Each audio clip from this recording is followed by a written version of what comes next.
Chaque semaine dans le monde, 1 million de personnes viennent s'installer en ville. Dans certains pays comme la Chine, des mégapoles tentaculaires sont au bord de l'implosion démographique. À ce rythme effréné, le nombre de citadins devrait passer de 3,6 à 6,3 milliards en 2050. Les villes n'occupent que 2% de la surface de la planète, mais elles abritent 50% de la population, même un peu plus aujourd'hui. Le monde s'urbanise à un rythme sans précédent.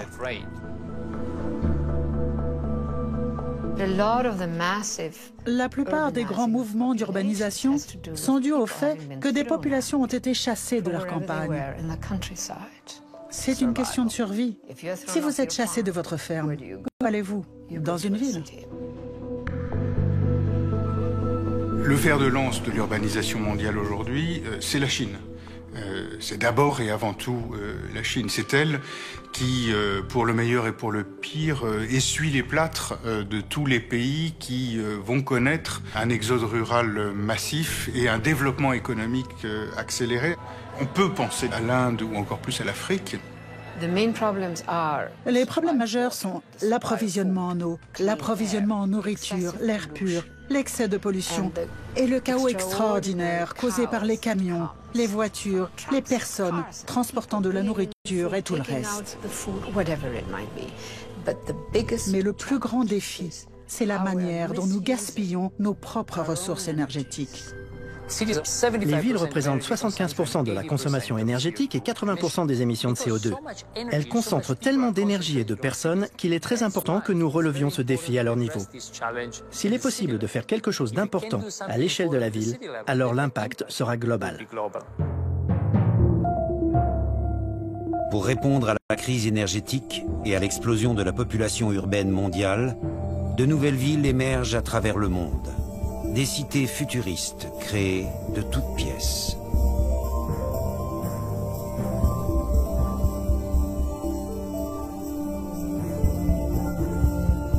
En Corée du Sud, en Chine, en Arabie Saoudite, à Abu Dhabi ou encore en Russie, des villes d'un genre nouveau sont aujourd'hui en chantier. Des prototypes de villes vertes et hyper connectées, bardées de technologies numériques et d'équipements écologiques. Leurs concepteurs les présentent comme des laboratoires vivants du futur, des cités idéales. Mais ces villes sont-elles vraiment efficientes, vivables, ou ne sont-elles que de nouvelles utopies urbaines vouées à l'échec?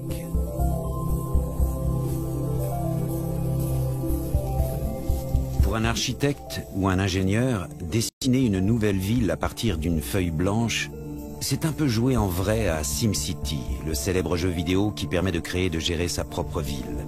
Et c'est une idée relativement récente. Depuis l'époque romaine, planifier ou construire une ville était un processus ascendant, c'est-à-dire que seules les infrastructures de base étaient fournies, disons juste un réseau de rues et la taille de la ville. Ensuite, il appartenait à chacun de construire sa propre parcelle à partir de ces infrastructures. Chacun y apportait sa pierre, et tous ces ajouts individuels contribuaient à créer quelque chose de plus grand.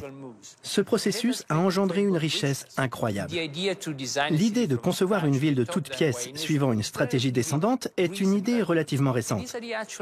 Elle est apparue à un moment où nous avons eu besoin de construire énormément de tissus urbains. Elle incarne aussi une sorte de vision prométhéenne de l'architecte. Une personne qui, de sa seule main, pourrait véritablement changer toute une ville. Au XXe siècle, il y a des exemples de villes comme Chandigarh en Inde, dessinées par Le Corbusier, ou encore Brasilia. Brasilia est une belle ville vue d'avion. D'ailleurs, elle ressemble elle-même à un avion. Mais au final, bien sûr, la stratégie a ses limites. Vous créez quelque chose de très rigide qui ne peut pas évoluer facilement.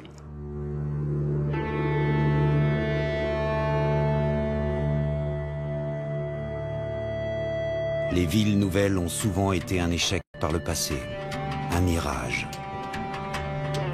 Mais le rêve d'en bâtir n'a pas disparu. Et les cités futuristes en chantier aujourd'hui sont conçues par des acteurs bien décidés à réussir. En novembre 2013, 150 d'entre eux se sont donné rendez-vous en Arabie Saoudite dans la ville économique du roi Abdallah. Une ville qui émerge du désert, au bord de la mer Rouge. C'est ici qu'est organisé le premier forum international sur les nouvelles villes. avec un titre en forme de programme, City Quest, la quête de la ville. Over the next 2 days, we will be hearing from the builders of the most ambitious new cities in the world. Urban Laboratory of King Abdullah Economic City really grounds this debate in reality. So we are particularly excited to have this discussion here that will address the key challenges and opportunities that face the builders of these new cities and their partners. Si on construit une ville en partant de zéro, on a l'avantage de sauter des étapes. Il n'y a pas de base installée. Mon patron dit souvent « Dieu a créé le monde en 6 jours et puis il s'est reposé le 7e jour parce qu'il n'avait pas de base installée. » Quand vous en avez une, c'est difficile de refaire les choses. Voilà pourquoi c'est plus compliqué dans des villes comme Londres, Paris, Bombay ou Shanghai. Alors qu'en créant une ville de toutes pièces, l'avantage c'est qu'on peut sauter des étapes et on peut intégrer les systèmes. En revanche, l'inconvénient, c'est de ne pas avoir d'identité. Il n'y a aucune base. Les gens ne vous connaissent pas. Vous devez la construire et ça prend du temps.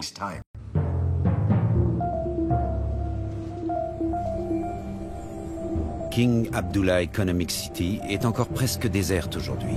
Moins de 300 familles y résident. Le projet de cette ville économique a été lancé en 2005 par le roi Abdallah et devrait être achevé seulement en 2035. Le plan d'urbanisme est impressionnant. What you see in front of you is the model for the original master plan of King Abdullah Economic City. The total area of King Abdullah Economic City is around 180 million square meters, so almost the size of Washington, D.C. Welcome to a city that embraces the future. The city will have 6 distinct components: the seaport, an international transshipment hub, the industrial zone, the resort area, the education zone, the central business district, the residential area. La question de la séparation des activités est vraiment très importante. Encore une fois, si on pense à Le Corbusier et à la charte d'Athènes au début du XXe siècle, le principe était qu'il fallait tout séparer. Il fallait une ville où le logement était véritablement séparé du lieu de travail, lui-même séparé des espaces de loisirs. Et donc il fallait des connexions entre ces différents endroits. C'était une réponse à la civilisation industrielle. Il fallait commencer par le quartier de production, autour duquel on organisait ensuite tout le reste. C'est une source de gaspillage énorme d'une certaine manière, et nous savons aujourd'hui qu'il est très important de mélanger les activités. Nous devons toujours en partie continuer à séparer les zones résidentielles des zones industrielles pour des raisons environnementales. Personne ne veut vivre près d'une cheminée ou près de n'importe quelle industrie polluante. Ceci étant dit, je pense que nous essayons aussi de relier le lieu de travail au lieu de résidence et de loisirs du week-end. Nous essayons ainsi de minimiser les déplacements, en mélangeant autant que possible zones commerciales et zones résidentielles. Dessiner une ville à partir de zéro, ex nihilo, permet ainsi aux concepteurs de penser librement la mixité des activités pour limiter les déplacements, les gaspillages d'énergie et de temps.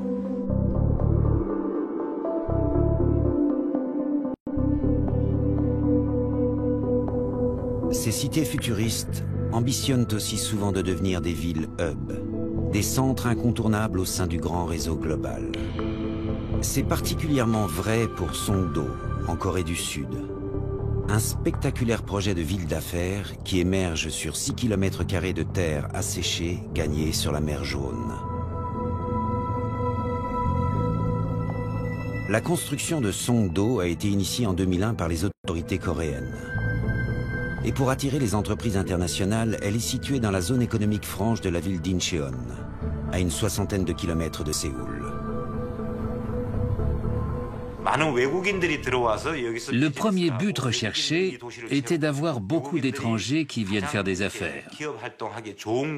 Que les étrangers peuplent la ville et que la ville soit un lieu propice aux affaires. Et ce qui nous a décidé, le potentiel qu'il y avait, c'était justement l'aéroport international d'Incheon, qui se situe au sein de la zone économique franche. Disons qu'environ 30% de la population mondiale, c'est-à-dire environ 1,5 milliard de personnes, vivent à 3 heures de l'aéroport d'Incheon.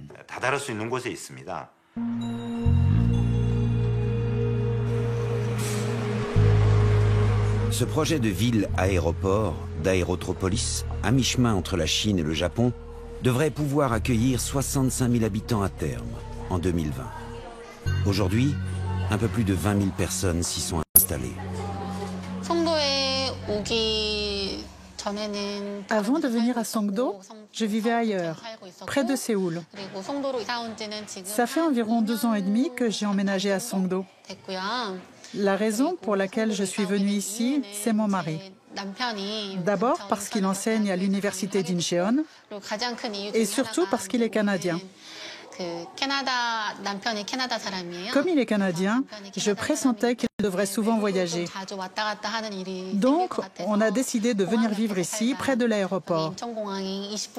Parce qu'on est à 20 minutes seulement de l'aéroport. En bus, c'est 20 minutes. Alors, ça donne l'impression que le Canada est moins loin. Et puis, ma petite sœur vit à Pékin, en Chine. Pour attirer des habitants dans cette ville sans passé, les concepteurs de Songdo se sont inspirés du paysage urbain de célèbres villes du monde. La tour NIT, le plus haut bâtiment de Corée, 305 mètres, ressemble au nouveau World Trade Center de New York. Le Centre international de conférences, lui, est directement inspiré de l'opéra de Sydney. Des bâtiments emblématiques dessinés par le cabinet d'architectes new-yorkais KPF, qui a élaboré le plan directeur de la ville.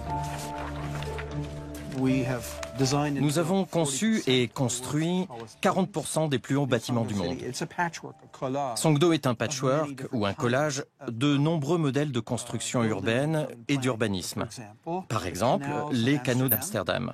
Et pour le plus grand parc, nous avons pris pour modèle Central Park à New York, parce que c'est une zone compacte très intéressante, où l'on ressent une sorte d'infinité de l'espace. C'est devenu le cœur de la ville, le cœur ou disons même le poumon de la ville, puisque c'est un espace vert. Les espaces verts dans les villes permettent d'atténuer l'effet d'îlot de chaleur. Les bâtiments à la fois produisent et absorbent la chaleur. Les espaces verts créent des zones humides et ils transforment le dioxyde de carbone en oxygène. Ils inversent le flux de notre empreinte carbone. C'est important. Songdo, c'est un modèle à l'occidental, où les espaces verts couvrent au total 40% de la superficie de la ville.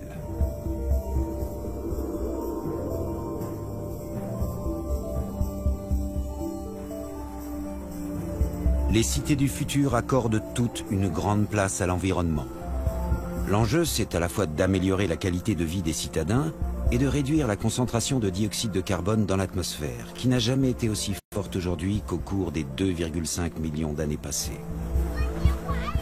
La question est particulièrement sensible en Chine, qui est devenu le premier émetteur mondial de gaz à effet de serre et qui développe des dizaines de projets d'éco-cités. Le plus gros chantier se trouve à Tianjin, à 150 km au sud de Pékin. Depuis 2007, le gouvernement chinois et celui de Singapour se sont associés pour construire de toutes pièces Tianjin Eco-City. Une éco-cité pilote conçue pour accueillir 350 000 habitants en 2020, dans une zone de 30 km². On a choisi cette zone parce que c'était une terre non cultivable, qui manquait d'eau douce. On s'est dit que si même dans ces conditions difficiles on parvenait à construire une éco-cité, alors ce serait un modèle susceptible d'être reproduit ailleurs. Avant, cette zone comportait un étang pollué d'eau usée. Il dégageait une mauvaise odeur et personne ne voulait s'en approcher. Mais la zone a été rénovée au cours des 5 dernières années. Il y a désormais un lac dont l'eau a été traitée et ne représente aucun danger pour les sports nautiques. On l'appelle le lac paisible.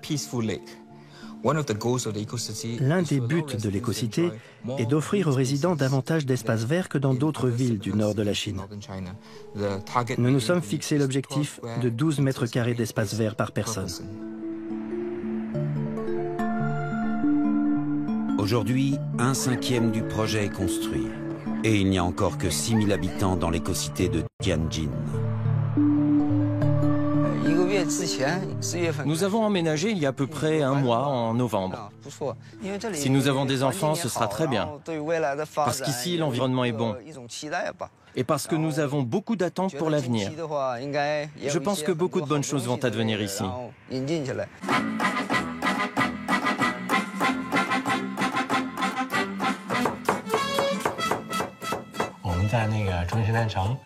Nous habitons dans l'éco-cité depuis 2 ans. La principale raison pour laquelle nous sommes venus, c'est notre fille. Nous voulons lui donner un environnement sain. Je suis vraiment très contente d'être venue habiter ici, parce qu'il y a des espaces verts. En plus, j'adore le vert, les couleurs des fleurs lorsqu'elles éclosent. J'adore aussi regarder les oiseaux voler dans le ciel. Ailleurs, on ne peut pas les voir parce qu'il y a trop de pollution. C'est pour ça que j'aime beaucoup vivre ici. Tianjin Eco-City ambitionne de devenir un modèle de cité écologique. C'est un chantier gigantesque de près de 30 milliards d'euros.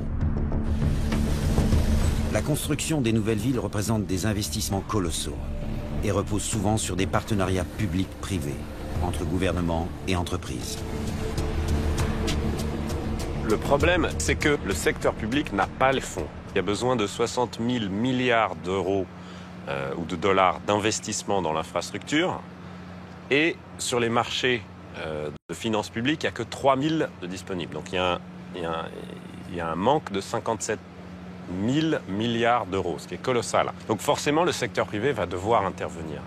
Ici, King Abdullah Economic City, la stratégie a été faite très largement par l'État saoudien. Seulement, la construction de la ville est faite par des entreprises privées. C'est le géant Emaar Properties qui dirige les opérations, l'une des 2 grandes sociétés immobilières de Dubaï. Et le budget est pharaonique. La construction de cette ville coûte 100 milliards de dollars. C'est la première fois dans l'histoire qu'une ville de cette taille est entièrement privatisée. L'un des principaux objectifs est de diversifier l'économie saoudienne qui est basée sur le pétrole. Nous possédons 25% des réserves de pétrole de la planète, mais seulement 2% des industries du secteur énergétique. Nous devons changer cela. Nous essayons de faire de King Abdullah Economic City un centre logistique mondial en créant un mégaport. La ville a attiré 60 entreprises internationales et nationales. À long terme, notre objectif est d'y accueillir 2 millions d'habitants et de créer 1 million d'emplois. En Corée du Sud, la construction de Songdo est aussi entièrement financée par le secteur privé, par un consortium qui réunit des entreprises coréennes et américaines. C'est le promoteur immobilier Gale International qui est chargé de développer le cœur de la ville. Un énorme projet qui entremêle des appartements, des bureaux, des commerces, des écoles, des hôtels. Comme vous pouvez le constater, je peux suivre depuis ma chambre la progression du chantier de la tournite. Tous les jours. Ça me plaît beaucoup de regarder la ville se construire. Je vois aussi beaucoup de constructions inachevées que nous devons terminer et peupler. Nous évaluons à environ 35 milliards de dollars le coût du chantier. Cela comprend les infrastructures extérieures, nous en avons achevé près de 50% aujourd'hui, et les infrastructures intérieures qui vont de pair avec la ville intelligente et connectée. Les nouvelles villes comme Songdo sont conçues comme des laboratoires du futur. Des cités pilotes où les spécialistes des nouvelles technologies expérimentent sur une ardoise vierge et grandeur nature leurs dernières innovations en matière de villes dites intelligentes. Des villes qui utilisent les technologies de l'information et de la communication pour optimiser les réseaux urbains et l'utilisation des ressources. Au rythme auquel nous consommons l'énergie aujourd'hui, nous aurons besoin d'ici 2040 ou 2050 de 5 planètes Terre pour subvenir à la demande de la population. C'est tout simplement impossible. I tell that the future great cities and smart cities will not look any different than the cities that they look now, but it'll be managed differently. It'll be run differently. People will live there differently. They'll be more globally connected. Quand on parle de ville intelligente et de la technologie, c'est pour répondre à des questions telles que comment améliorer l'utilisation des ressources. Dans un bâtiment comme celui-ci, il y a entre 75 et 85 protocoles, seulement ils ne communiquent pas entre eux. La climatisation est indépendante de l'éclairage, qui est indépendant du système incendie, lui-même indépendant des réseaux. En intégrant le tout, on peut réduire le coût de l'énergie de 30 à 40%. Et à l'échelle d'une ville, si elle peut réduire son coût de l'énergie de 30 à 40%, l'impact sur son budget est énorme.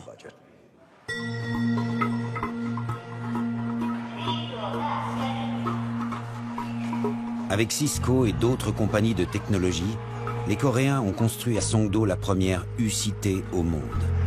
Une ville ubiquitaire où tout est connecté.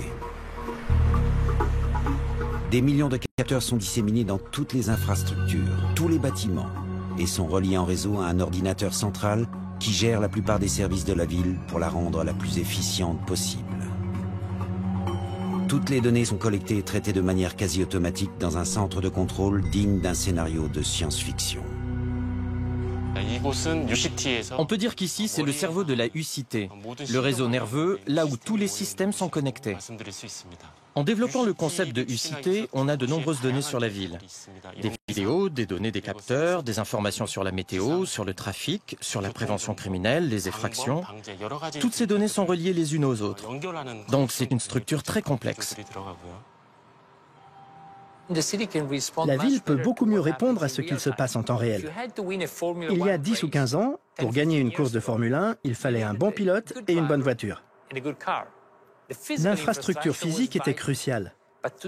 Mais aujourd'hui, pour gagner une course de Formule 1, il faut aussi un système de télémétrie.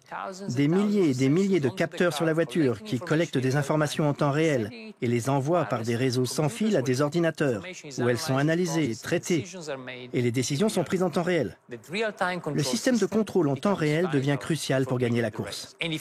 C'est en quelque sorte la même chose qui se passe aujourd'hui à l'échelle de la ville. On détecte et on agit dans nos villes un peu comme on le fait sur une voiture de Formule 1.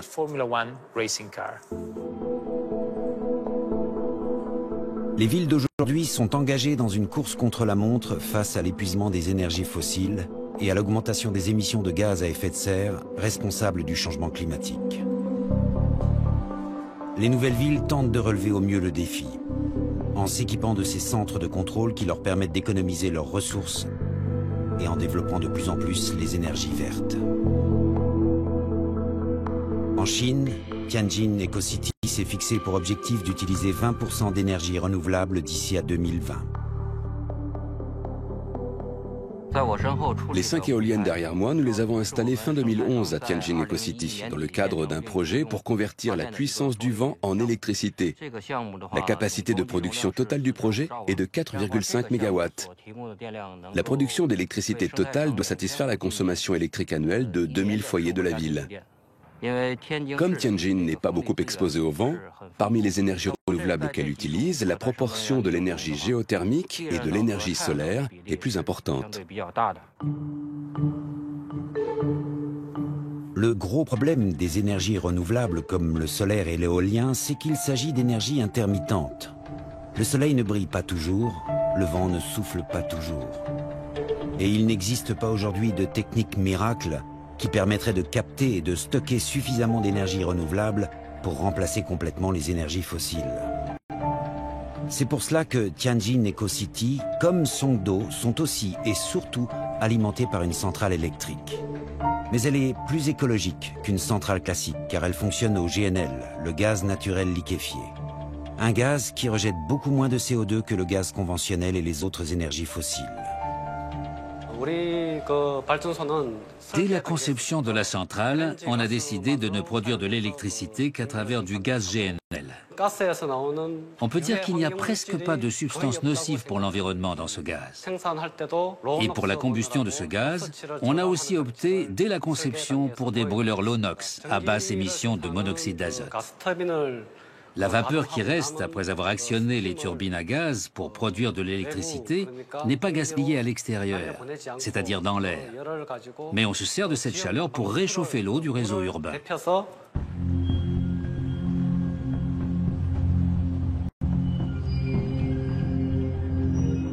Les technologies déployées dans la ville permettent de réduire son empreinte énergétique.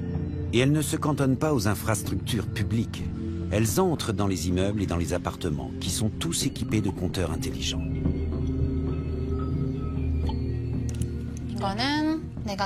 Ici, on peut voir notre consommation en gaz, la sécurité, le chauffage, l'eau, l'électricité. On peut voir tout ça. En rouge, c'est la consommation de notre foyer. Et en vert, c'est la consommation moyenne des autres foyers de la résidence. Par exemple, en novembre, les autres n'ont consommé que ça. Mais nous avons trop consommé. Donc, comme on a trop consommé, on se dit qu'il faut réduire. C'est grâce à ces fonctions que j'ai pu faire des économies en électricité, en eau, en chauffage. Par rapport à mon ancien appartement, je peux économiser environ 30 à 40%. Il y a même un concours d'idées pour réduire la consommation. Et celui qui a le moins consommé reçoit un prix du syndic. Le prix, c'est un mois d'utilisation gratuite du centre de fitness au sous-sol. Il y a même ça.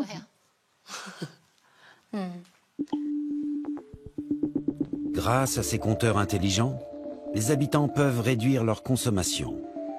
Les agents de la municipalité, eux, peuvent optimiser l'utilisation des ressources. Ils peuvent connaître en temps réel la consommation d'énergie de chaque immeuble, adapter la production à la consommation, rediriger l'énergie entre les bâtiments. Et cette gestion intelligente des ressources concerne aussi le réseau d'eau de la ville. En cas de fuite d'eau, c'est important de réagir vite. Donc, chaque tuyau est équipé d'un capteur qui contrôle la pression du débit. Et lorsque le débit est très faible, on soupçonne un risque de fuite. Donc, on envoie un message à la direction de la gestion technique ou à l'organisme compétent pour qu'il puisse intervenir au plus vite. Un tiers des ressources en eau des villes du monde est gaspillé dans les tuyaux. Donc, nous essayons de réfléchir de manière plus intelligente à comment préserver notre eau, en limitant son utilisation, mais aussi grâce à nos systèmes de tuyauterie. Et nous aurons une usine de désalinisation pour transformer l'eau de mer en eau douce. En Arabie Saoudite, nous devons réfléchir à l'eau en termes de durabilité, parce que nous en avons si peu.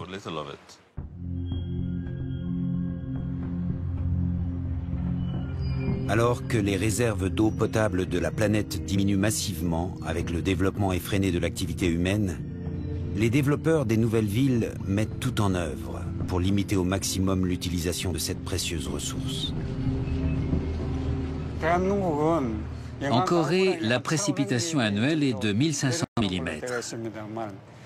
La pluie se concentre en été, au mois de juillet, août, septembre. Nous sommes donc un pays de stress hydrique. Ce canal mesure 1,8 km de long et a une profondeur d'environ 1,50 m. Ici, c'est de l'eau de mer qui a été dessalée. Et on a un système grâce auquel l'eau usée n'est pas complètement rejetée, mais 40% de celle-ci est recyclée.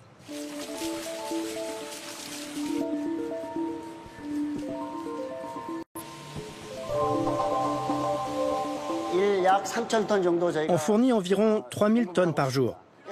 Ça veut dire qu'on économise environ 3000 tonnes d'eau.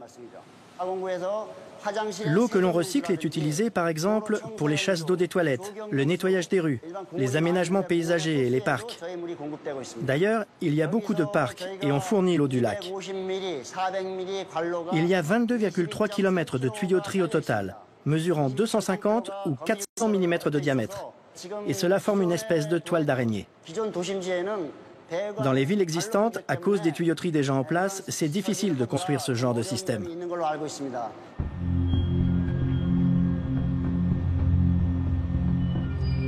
Au sud de la Chine, près de Changsha, l'écocité du lac Yang a construit une station d'épuration pilote encore plus innovante que celle de Songdo. Elle utilise des plantes aquatiques pour éliminer les micropolluants qui se retrouvent dans les eaux usées traitées par les stations d'épuration classiques. Ces terrains, ce sont les zones humides artificielles de la station d'épuration de la ville du lac Yang. La surface totale est de 8 hectares. Nous y avons planté plus de 20 sortes différentes de plantes aquatiques. Ces plantes sont notre machine à purifier les eaux usées. En poussant, les plantes absorbent les particules d'azote et de phosphore. Lorsque l'eau s'écoule à travers les graviers, il filtre, décante, absorbe, échange les ions, etc. Ce sont des principes physico-chimiques. Nous avons choisi cette méthode car elle est très importante pour une ville écologique, parce que les zones humides artificielles permettent d'économiser beaucoup d'énergie. Le système ne consomme pas du tout l'électricité. Cette eau est très limpide. En Chine, c'est la norme la plus élevée pour le recyclage des eaux. Ici, c'est l'eau qui arrive dans la station d'épuration de la ville du lac Yang. Ça, c'est le stade intermédiaire, l'eau traitée par la méthode industrielle. Et là, c'est le stade final, l'eau une fois traitée par les zones humides artificielles. Après 2 ou 3 ans de pratique, nous pensons qu'avec le processus d'urbanisation du pays, beaucoup de nouveaux espaces devraient pouvoir utiliser notre concept. La préservation des ressources naturelles est la grande priorité des nouvelles villes. L'autre priorité, ce sont les transports. Ces cités du futur veulent en finir avec les innombrables problèmes causés par la civilisation de la voiture. La pollution, les embouteillages, les accidents. Résultat, elles favorisent d'autres modes de transport comme le vélo, les taxis fluviaux ou encore la marche à pied, en développant des réseaux spécifiques qui sont pensés en amont dès la conception de la ville. Les Coréens ont une histoire d'amour avec l'automobile, qui ressemble à celle des Américains. L'un de nos objectifs à Songdo a été de réduire cette dépendance et de limiter le besoin de constamment circuler. C'est une ville compacte. Vous ne devriez pas avoir besoin, en raison des rayons de marche, du réseau de bus, des pistes cyclables, etc., vous ne devriez pas du tout avoir besoin d'utiliser une voiture dans la ville. Vous êtes libre d'aller partout en 5 ou 10 minutes, en marchant sainement ou en prenant le bus. C'est l'un des avantages de concevoir une ville en partant de zéro. C'est le réseau, la norme de distance, la structure sous-jacente de base, que l'on peut accorder avec quelque chose d'aussi simple mais d'aussi important que la circulation à vélo. À Songdo, il y a au total 25 km de pistes cyclables. Les nouvelles villes développent les transports sans émission de CO2. Et elles utilisent de manière systématique les technologies de l'information et de la communication pour optimiser la gestion des flux.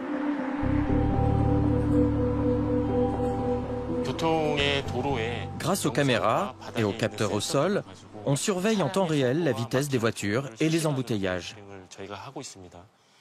Avec ces données, on peut réguler automatiquement les feux de signalisation. Dans les zones où il y a des bouchons, on laisse les feux au vert plus longtemps. Et dans celles où c'est fluide, on passe alors les feux au rouge. Ça permet de décongestionner le trafic. Puis, lors d'un événement imprévu ou d'un accident, on diffuse tout de suite cette information sur les smartphones des conducteurs ou sur les panneaux d'information pour que les gens puissent contourner la zone de l'accident. En ce qui concerne les zones où le stationnement est interdit, si une voiture se gare à cet endroit, une caméra le détecte automatiquement et transmet l'infraction au centre de contrôle. Comme le système est automatisé, l'amende est directement envoyée. La fluidité de la circulation permet à Songdo d'être moins gourmande en énergie et de rejeter moins de gaz à effet de serre. Et pour désengorger encore plus le trafic, les ingénieurs ont fait disparaître les camions poubelles. La collecte des déchets est assurée par des poubelles pneumatiques et un vaste réseau de tuyaux souterrains.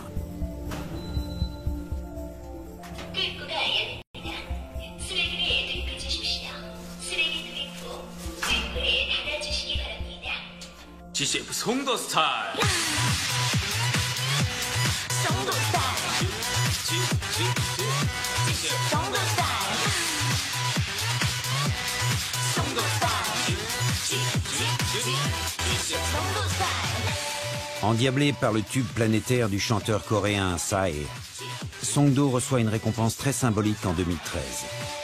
Elle remporte la compétition internationale face à des villes comme Bonn ou Genève pour accueillir le siège du Fonds vert pour le climat, la nouvelle agence des Nations Unies chargée de gérer l'aide attribuée aux pays en développement pour combattre le changement climatique. 1, 2, 3.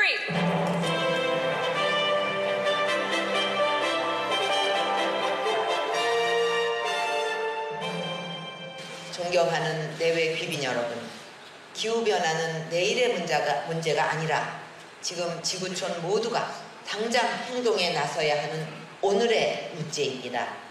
온실가스가 지금의 추세로 계속 배출될 경우 금세기 말에는 지구 온도가 평균 3.7도씩 상승하고 앞으로 녹색기후기금이 기후변화 대응의 핵심 기구로 성장해 나가기를 기대하고 있습니다.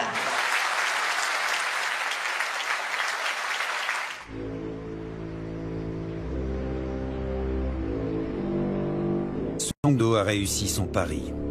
Elle a gagné son statut de ville verte modèle. Mais ces nouvelles villes, bardées de capteurs et d'ordinateurs, sont-elles vraiment des cités idéales comme les présentent leurs concepteurs? Des utopies modernes en train de devenir réalité? Quand on pense aux villes intelligentes et qu'on se demande quel est le plus grand risque, eh bien sur le papier ou sur l'écran, on dirait qu'ils ont réfléchi à tout. Que tout peut être contrôlé, souvent par une entreprise.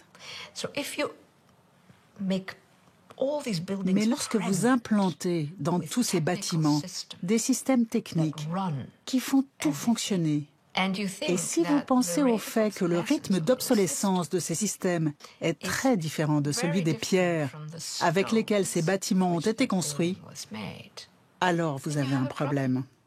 L'un des risques, c'est que nos villes deviennent comme des ordinateurs à l'air libre. Nos voitures deviennent comme des ordinateurs sur roues.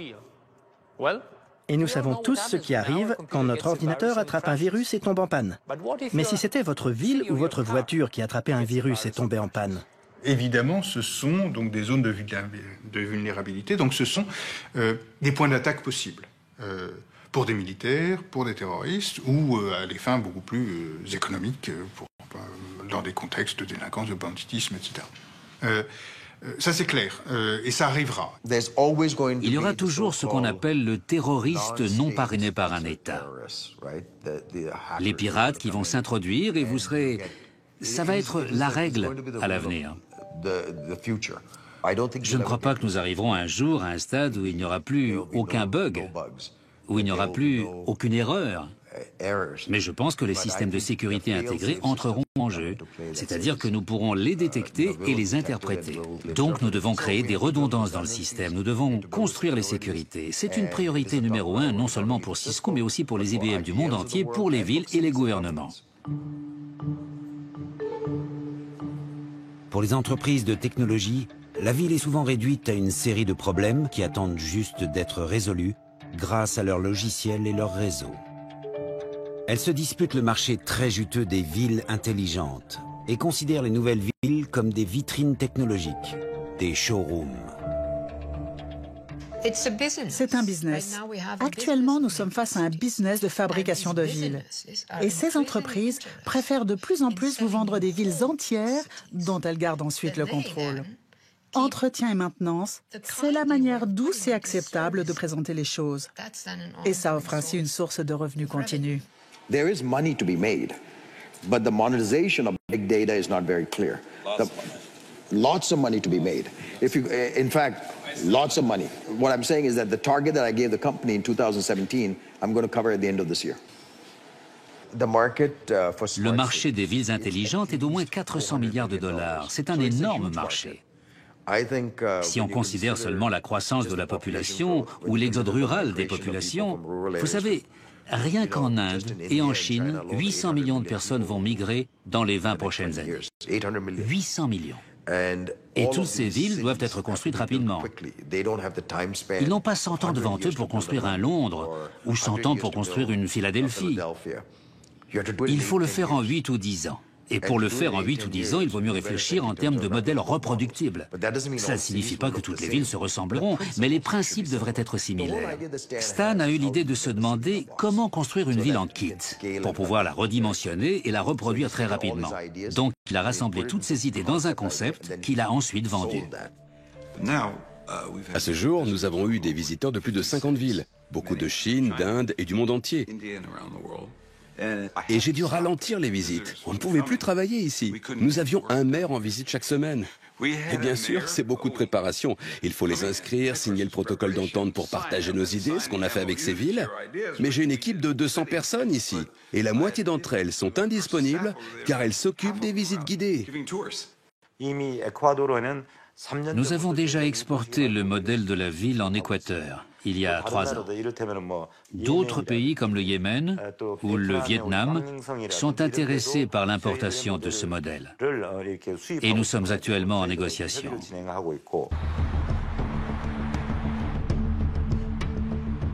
Les Coréens comme les Américains ne cachent pas leur volonté d'exporter leur modèle de ville verte en kit. Et les municipalités chinoises se montrent très intéressées. Près de Changsha, où Mao a grandi, émerge aujourd'hui la nouvelle ville du lac Mexi, directement inspirée de Songdo. Mais ce centre d'affaires est 5 fois plus grand. Et il devrait accueillir non pas 65 000, mais 500 000 habitants. Comme en Corée, le plan d'urbanisme a été conçu par les New-Yorkais Gale et KPF. Notre travail au lac Mexi a été d'apprendre de l'exemple de Songdo pour aller encore un peu plus loin, en termes de planification environnementale, d'aménagement du paysage, de transport, etc. Il y a un lac. L'ironie de l'histoire, c'est qu'il avait été drainé par Mao pour créer des terres agricoles. Mais aujourd'hui, nous en refaisons un lac. L'une des raisons, c'est qu'il y a d'importantes inondations dans cette région chaque année. Elles causent vraiment beaucoup de dégâts. Le lac crée une sorte de réservoir d'eau qui contribue à y remédier. Il est donc d'une grande utilité. Il offre aussi un nouveau réseau de transport pour les habitants. Les bateaux peuvent le sillonner d'un point A à un point B, à un point C. Tout le monde devrait pouvoir aller au travail en taxi fluvial. Nous travaillons maintenant dans 25 grandes villes en Chine et je me rends compte de l'importance de cet exercice au lac Mexi. Elle est énorme.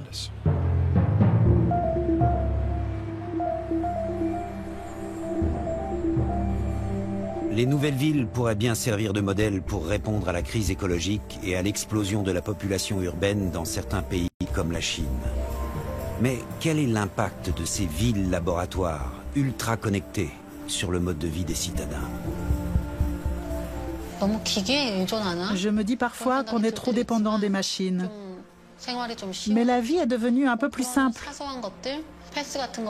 Tous ces petits détails, utiliser un seul pass pour sortir du garage, pour rentrer chez soi, pour utiliser les équipements en bas, le centre de fitness, le golf, le sauna, la bibliothèque, tout.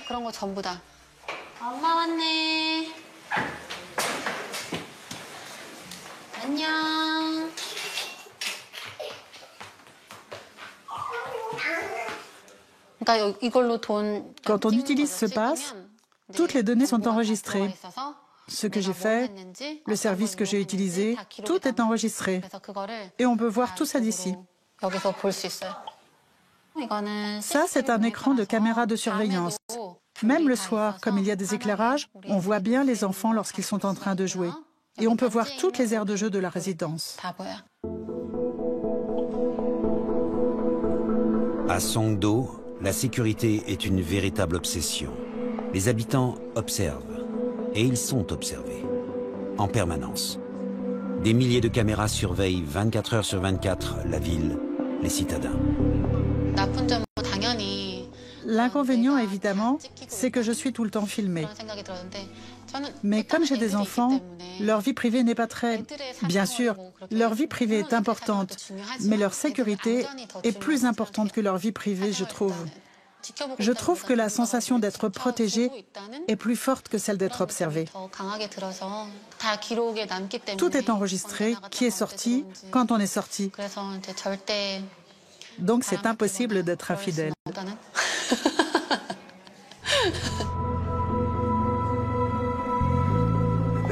Les caméras vont bientôt devenir intelligentes.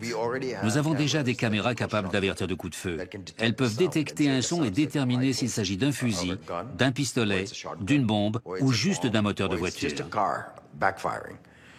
À l'avenir, lorsqu'une caméra supposera qu'il ne s'agit pas du son d'une voiture, Toutes les caméras zoomeront à l'endroit où il s'est produit, puis les images seront envoyées aux services de sécurité concernés aussi vite que possible.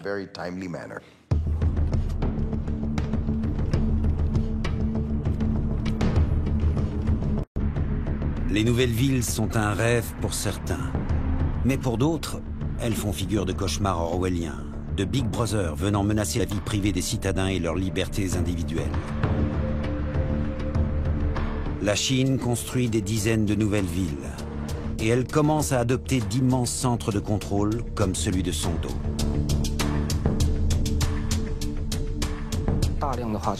Il y a énormément de caméras de surveillance, à chaque carrefour et à chaque portion de route.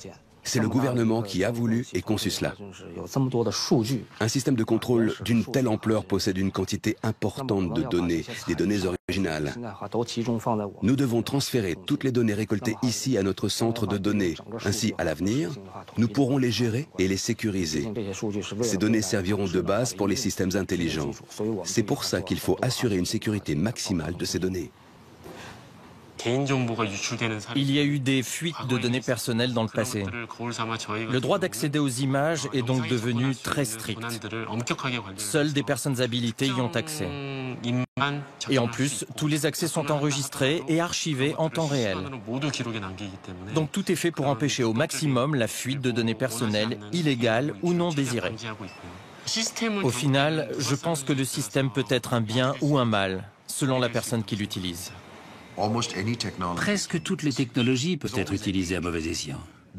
Il y a toujours un danger que les caméras installées là pour protéger la vie des citoyens, ou les caméras installées sur les autoroutes pour surveiller la gestion de la circulation, ou encore celles au péage.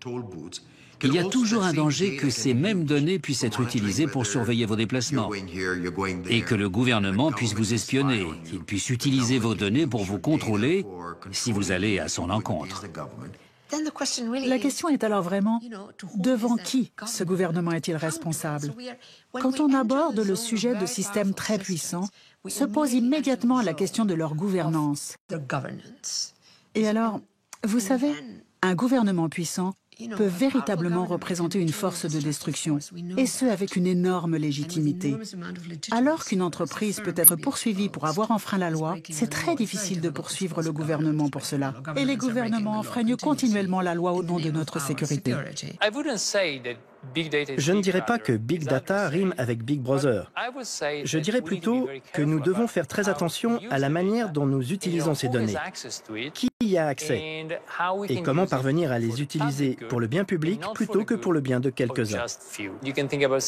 On peut imaginer des systèmes dans lesquels les gens maîtrisent leurs propres données et peuvent décider quand ils veulent les partager et avec qui. Les nouvelles villes, construites autour de leur système d'information, peuvent-elles devenir autre chose que des laboratoires ou des vitrines technologiques? Peuvent-elles résister aux tests du temps et devenir un jour de vraies villes, avec leur souffle et leur diversité? Je trouve que Songdo manque de naturel. Si vous regardez les bâtiments ici, tout est si bien planifié et tellement structuré. Il manque une sorte de spontanéité créatrice. J'espère qu'à l'avenir, Songdo encouragera cette croissance organique ou une sorte d'environnement propice à la créativité. L'image que renvoient ces villes intelligentes, c'est qu'elles sont aseptisées. Tout est parfait. C'est un ensemble de bâtiments parfaitement érigés. Mais ça ne fait pas une ville. Il manque un élément de désordre et d'imprévu et de frottement et de différence qui fait le sel des villes. Je pense qu'on aura assez vite un retour au fond dominant qui est conscient merde. Je pense que ce sera ça la clé de la transformation des nouvelles villes en vraies villes ou en désert. Ce sont des villes pour personnes aisées, qui n'ont pas de problèmes économiques. C'est extrêmement homogène et la conséquence de l'homogénéité, c'est qu'il faudra fermer. Il faudra les protéger du reste. Pas seulement parce qu'ils seraient dangereux, méchants, etc., mais parce que forcément, les autres, ceux qui sont dehors, ne sont pas venus dans cet endroit-là avec la même logique, la même volonté, la même culture, et donc vont déranger le bel agencement. Ils vont venir avec des grosses voitures alors qu'on a dit qu'on était tous en hybride. La plupart de ces villes, ce sont à peu près toutes des enclaves.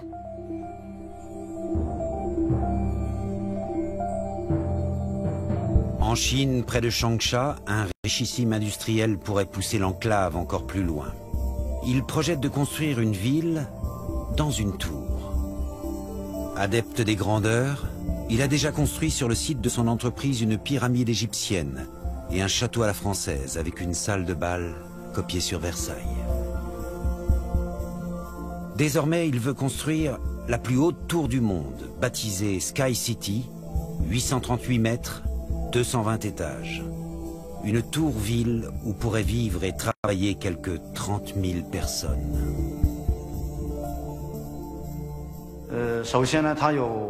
Elle possède plus de 4000 appartements, plus de 200 chambres d'hôtel, plus de 100 000 mètres carrés d'hôpitaux et de structures éducatives, plus de 10 000 mètres carrés de jardins intérieurs. Son premier atout, elle économisera beaucoup d'espace. Nous réduisons de 100 fois la surface urbaine par habitant. Deuxièmement, en ce qui concerne la vie quotidienne et le travail au sein de ce bâtiment, nous espérons que les ascenseurs permettront de résoudre complètement les problèmes d'embouteillage. Nous espérons pouvoir créer pour la Chine, l'Inde et d'autres pays en phase d'urbanisation un meilleur cadre de vie.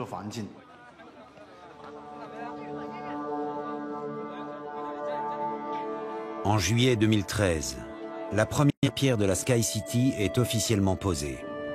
Mais peu après, le chantier est stoppé. Beaucoup s'inquiètent de la solidité de cette tour-ville, où les citadins vivraient comme des termites humaines. Certaines cités futuristes demeureront un terrain vierge. Pourtant, beaucoup d'autres restent à inventer.